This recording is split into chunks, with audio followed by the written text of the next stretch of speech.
Assalamualaikum warahmatullahi wabarakatuh.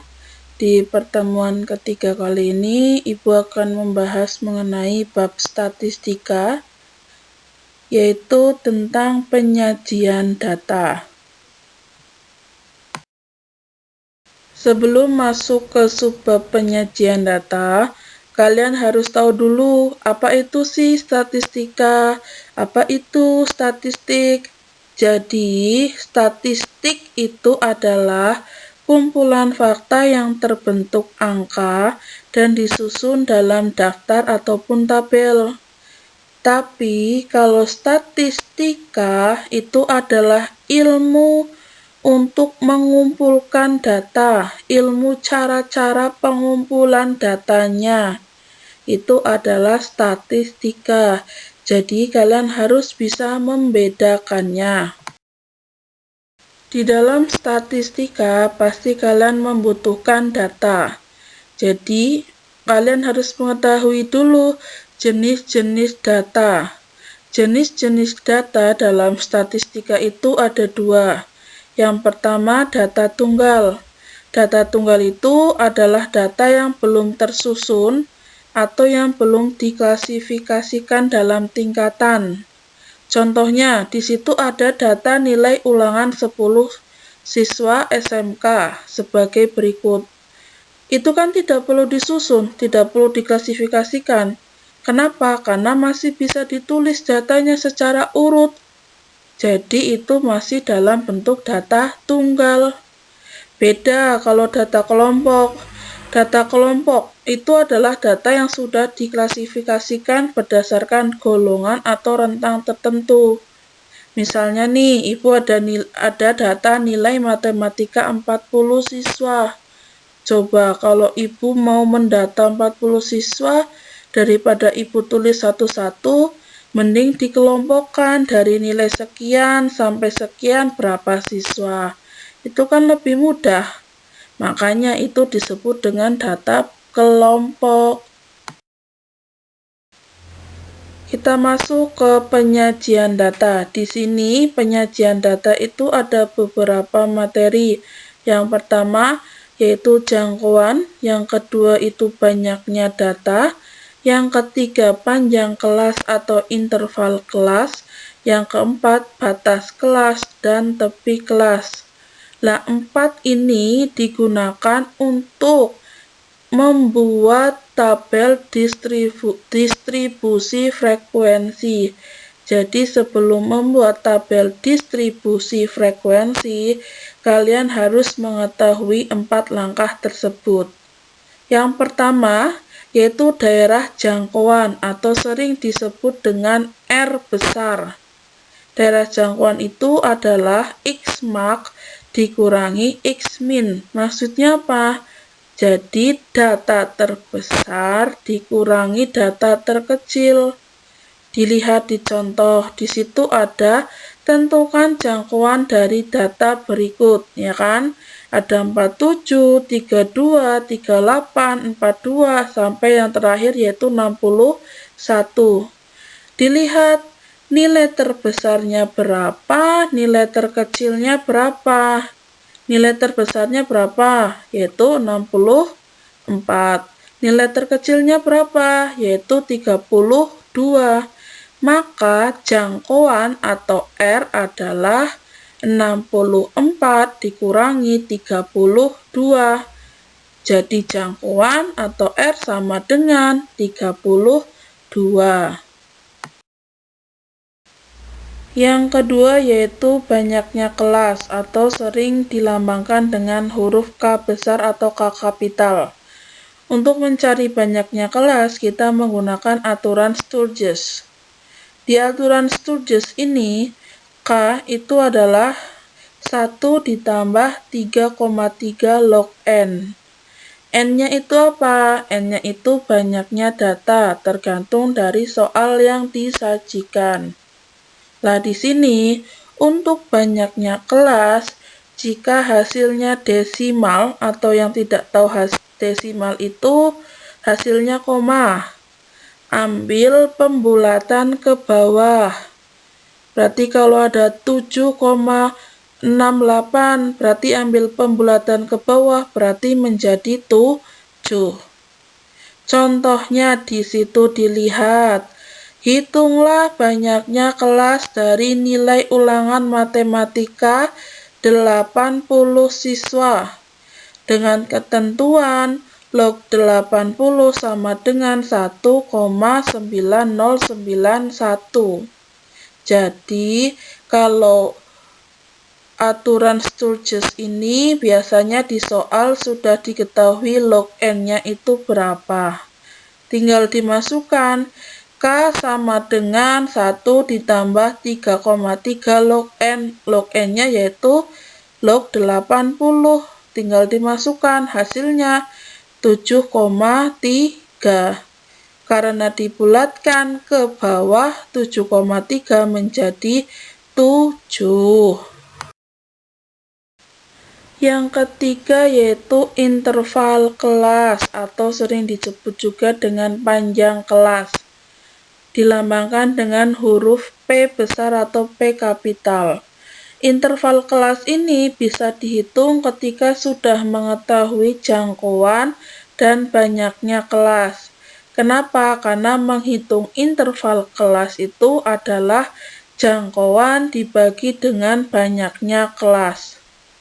Bedanya kalau di banyaknya kelas, jika hasilnya desimal atau koma, pembulatannya ke bawah. Tapi kalau di interval kelas, pembulatannya harus ke atas.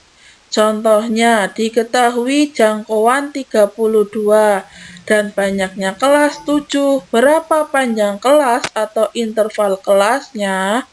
Maka P sama dengan jangkauan dibagi banyak kelas, 32 dibagi 7, sama dengan 4,57. 4,57 ini dibulatkan ke atas, berarti menjadi 5. Maka interval kelas sama dengan 5. Setelah mengetahui jangkauan, banyak kelas, interval kelas, kalian juga harus mengetahui tentang batas kelas dan tepi kelas. Lihat tabel tersebut. Di situ kan ada nilai 51 sampai dengan 60. Itu dinamakan interval. Ya, di situ itu namanya interval. Kalau di atas berarti ini interval pertama, 61 sampai 70 berarti interval kedua, 71 sampai 80 berarti interval ketiga, 81 sampai 90 itu interval keempat. Nah, batas kelas didapat dari mana? Dari interval. Dilihat interval pertama 51 sampai 60. Nilai terendah berapa? Berarti 51. 51 sebagai batas kelas bawah. Nilai tertingginya berapa? 60. Berarti 60 sebagai batas kelas atas. Contoh lagi, dilihat interval ketiga, yaitu 71 sampai 80. Dari 71 sampai 80 yang paling kecil berapa? 71, berarti 71 itu batas kelas bawah.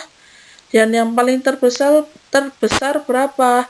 80, berarti 80 masuk batas kelas atas. Nah, tepi kelas itu bagaimana? Tepi kelas didapat dari batas kelas. Kalau tepi kelas bawah berarti tinggal batas kelas atas dikurangi 0,5. Kalau tepi atas kelas, batas kelas atas ditambah 0,5. Seperti yang sudah saya katakan sebelumnya, kalian mengetahui jangkauan, banyak kelas, interval kelas, batas kelas, tepi kelas, itu digunakan untuk mencari tabel distribusi frekuensi. Jadi mencari tabel distribusi frekuensi ada 4 tahapan. Contohnya, di situ diketahui suatu data sebagai berikut. Coba dihitung datanya ada berapa? Datanya ada 40, berarti N sama dengan 40. Dari soal dilihat, untuk mencari tabel distribusi frekuensi membutuhkan 4 langkah berikut. Yang pertama, mencari jangkauannya dulu. Jangkauan itu apa tadi? Data terbesar dikurangi data terkecil. Dari 40 data di soal, yang terbesar berapa? 91. Yang terkecil 32. Maka jangkauan 91 dikurangi 32 sama dengan 59. Dilihat step yang kedua untuk mencari tabel distribusi frekuensi, yaitu mencari banyaknya kelas atau K. K sama dengan 1 ditambah 3,3 log N. N-nya itu banyaknya data. Di soal ada berapa? 40. Berarti 1 ditambah 3,3 log 40. Hasilnya 6,3. Ingat, kalau banyak kelas dibulatkan ke bawah. Berarti 6,3 menjadi 6. Sudah, selanjutnya step yang ketiga, yaitu mencari interval kelas, yaitu jangkauan dibagi banyaknya kelas, berarti 59 dibagi 6, hasilnya 9,8. Maka kalau interval dibulatkan ke atas, jadi 9,8 dibulatkan menjadi 10. Yang keempat, mencari batas bawah kelasnya dulu. Nilai terkecil dari tabel soal itu berapa? 32. Jadi 32 itu termasuk batas bawah kelas pertama. Ketika sudah mencari 4 tahapan sebelumnya, tinggal kalian masukkan ke tabel distribusi frekuensi. Pertama, apa yang harus kalian masukkan? Yaitu batas kelas bawahnya pertama dulu, yaitu 32. Nah, di situ kan sudah diketahui langsung jawabannya. 32 intervalnya sudah sampai 41. Kok bisa sampai 41 dari mana? Nah, itu dilihat dari interval kelas yang sudah dihitung atau P-nya. P-nya sebelumnya berapa? 10. Berarti dihitung 32, dihitung sampai ke 10-nya itu angka berapa sih? 32, 33, 34, 35, 36, 37, 38, 39, 40, 41. Berarti karena 41 itu angka ke-10, berarti 32 sampai 41. Begitu seterusnya. Coba sih 82 sampai 91 dihitung.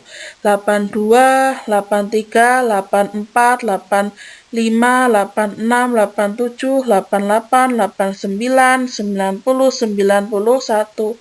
10 kan? Berarti itu sudah benar. Lah, ke bawahnya itu sampai mana? Interval itu terakhir sampai batas data terbesar juga sudah masuk. Tadi batas data terbesarnya berapa? Yaitu 91. Maka ketika di sini sudah 91, berarti sudah selesai intervalnya. Tinggal dimasukkan frekuensinya. Di sini 32 sampai 41. Angka-angkanya yang ada di soal ada berapa? Angka 32 sampai 41. Cuma ada 2, berarti ditulis 2. Ingat, jumlahnya harus sama dengan banyaknya data sesuai soal. Nah, sekian materi dari Ibu mengenai penyajian data. Jika ada pertanyaan, bisa langsung ditanyakan ke Ibu di Japri lewat WA. Untuk file bisa di-download di link tersebut, ada di description box di bawah, dilihat saja. Terima kasih untuk pertemuan ketiga kali ini. Sampai jumpa di pertemuan keempat, yaitu tugas kedua tentang tabel distribusi frekuensi. Terima kasih. Wassalamualaikum warahmatullahi wabarakatuh.